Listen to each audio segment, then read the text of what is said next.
nesse caso, aqueles elementos de moagem, como eu mostrei lá nos outros moinhos, que tinha as bolotas, né, que promoviam o cisalhamento. Nesse caso aqui, não. Ele funciona basicamente assim. Não sei se está dando para vocês verem direitinho. Ele simplesmente vai agitar o sistema. Só que eu tenho que ter uma condição aqui, em que eu formo esse aspecto essa aparência, né, que se chama de donut, né, que eles chamam de donut, para eu ter um processo de dispersão otimizada. Eu vou entrar em detalhe mais na frente do porquê disso. Né? Faltou uma figurinha. Bom, esse dispersor ele é utilizado em duas condições. Em alguns casos eu posso produzir uma tinta a partir dele quando eu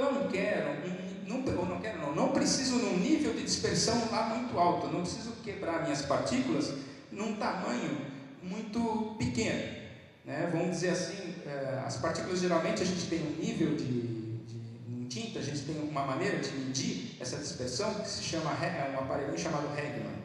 Então vamos supor, se numa tinta eu vou querer por volta de 7 Regman, numa tinta com brilho, uma tinta normal, eu posso produzir uma tinta só no dispersor lá por volta de, sei lá, 6, 5, né? Porque para aquela tinta o nível de exigência não é tão grande. E também ele é utilizado na produção de algumas tintas aquosas, né? Então eu posso produzir uma tinta com ele, né? É possível. E em uma outra situação, eu vou utilizar esse equipamento porque eu chamo de pré-dispersão, ou a pré-moagem.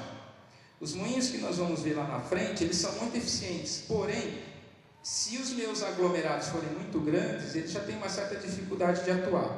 Então, o que eu faço com o meu dispersor? Eu faço um processo de umectação do pigmento, como eu falei para vocês, que era uma fase do processo, eu umecto o pigmento, quebro os aglomerados até um determinado nível, e aí eu vou, então, para esses dois moinhos que eu vou mostrar mais para frente. Então, ele faz parte de um processo anterior ao processo da moagem, vamos dizer, propriamente dito. É um equipamento hoje, se for a indústria de tinta industrial, vamos dizer assim, não tem empresa que não tenha um desse, né? Então, aí, com a evolução daqueles moinhos lá que a gente começou, nós chegamos nesse aqui, ó, moinho vertical. Tá? Ele tem essa cara aqui. E como é que ele funciona? Eu tenho um eixo, discos ao longo desse eixo, tenho aqui o meu elemento de moagem que já muda, né? Não é mais aquelas bolotas. Você tem uma ideia? Olha, elas são umas bolinhas assim. Nesse caso aqui são bolinhas, esferas de vidro, um diâmetro mais ou menos de 1,2 milímetros, né? Para vocês terem uma ideia, eu coloquei uma moedinha aqui para você ver o tamanho, ter uma ideia do tamanho desse elemento de moagem. E eu, então, coloco esse elemento de moagem aqui dentro, mais ou menos, relação de volume 1 para 1, né? Mais ou menos, o volume da minha dispersão e volume de esferas.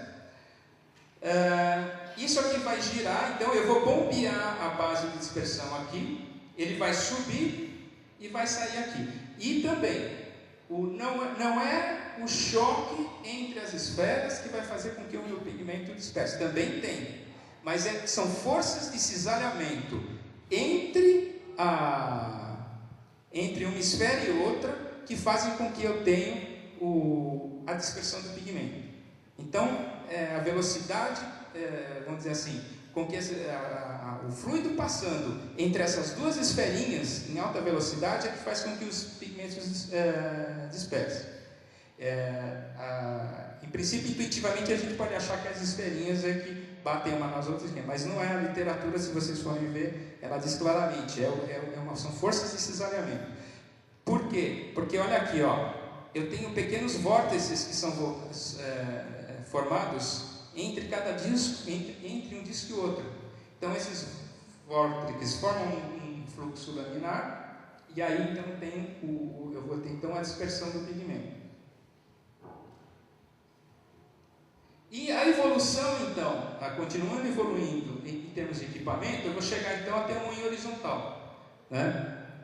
O moinho horizontal tem essa cara aqui, essa aqui é a minha câmera de moagem, né? Como é que acontece? Eu bombeio meu material aqui, ele tem parecido com o vertical, só que, como o nome diz, está na forma horizontal. Isso traz algumas vantagens. Ele vai ser bombeado. Eu tenho aqui meu elemento de moagem, né? No caso aqui, só para vocês terem uma ideia, isso aqui é um silicato de zircônio, que é mais duro do que as bolinhas de vidro. Então, aqui eu tenho essas bolinhas, aqui eu tenho esses discos também. Ele vai ser bombeado e vai sair aqui em cima. Existem muitos sistemas de moagem que utilizam o moinho horizontal, que são contínuos. Então ele fica ali passando um determinado tempo, né? Ele entra aqui, é bombeado, sai e dentro de um ciclo. Esse moinho ele tem a vantagem de ter uma câmara menor, mas ter uma velocidade uma produtividade muito grande. O fato do elemento de moagem estar na posição horizontal facilita bastante isso, né? Também evoluiu muito o desenho do disco que tem aqui dentro. Daria para a gente tratar um pouquinho mais desse assunto com relação ao horizontal, mas eu não posso me ater muito aqui, muito tempo aqui, senão não termino minha palestra hoje. Mas são sistemas hoje mais modernos, para vocês terem uma ideia, né? Isso aqui são elementos de moagens, né? De moagem, são óxidos de zircônio modificado com célio. Então é uma evolução também nos elementos de moagem. Qual a vantagem dele? Ele é bastante duro, né? E quanto maior a dureza do elemento de moagem, mais eficiente vai ser. Porém, eu tenho o desgaste do meu moinho, né? Por ser mais duro, evidentemente as peças, os discos vão desgastar mais. E, no caso desse elemento de moagem aqui, apesar de ser bastante duro, a superfície dele é muito lisa, né? Então, ele é um elemento duro, mas ele vai ter um desgaste menor nos elementos do moinho do que, por exemplo, o silicato de zircônio ou o óxido de zircônio, né? Então, também evoluíram os elementos de moagem. Tá aí, olha só, saiu do lugar. Falando então do nosso disco lá para trás, esse negócio de a gente ficar mudando de computador, parece que eles têm vida própria, né? O que acontece? Então, olhando o nosso disco de dispersão, que eu falei lá na frente, olha só, eu tenho que ter aqui algumas condições, né, para ele fazer aquele donut, né, aquela tinta vermelha, aquele pasta vermelha que eu mostrei para vocês, ele tinha a forma de um donut, fluxo laminar. Como é que eu consigo isso? Então eu trabalho aqui, olha, nas dimensões. Eu pego um tacho cujo o diâmetro tenha de 2,8 a 4 vezes o diâmetro do dispersor. E aqui também eu vou ter que respeitar outras dimensões, por exemplo, a altura dele com relação ao fundo, né? A velocidade periférica dele é muito importante, é um parâmetro muito importante para ter a dispersão que eu preciso. Aqui está, por exemplo, 1.200 a 1.500 metros por minuto, vai dar mais ou menos aí 20 metros por segundo de velocidade periférica. É um fator importantíssimo no processo de dispersão, tá? E aí então eu volto o quê? Formo os vórtices que me permitem um fluxo laminar, tá?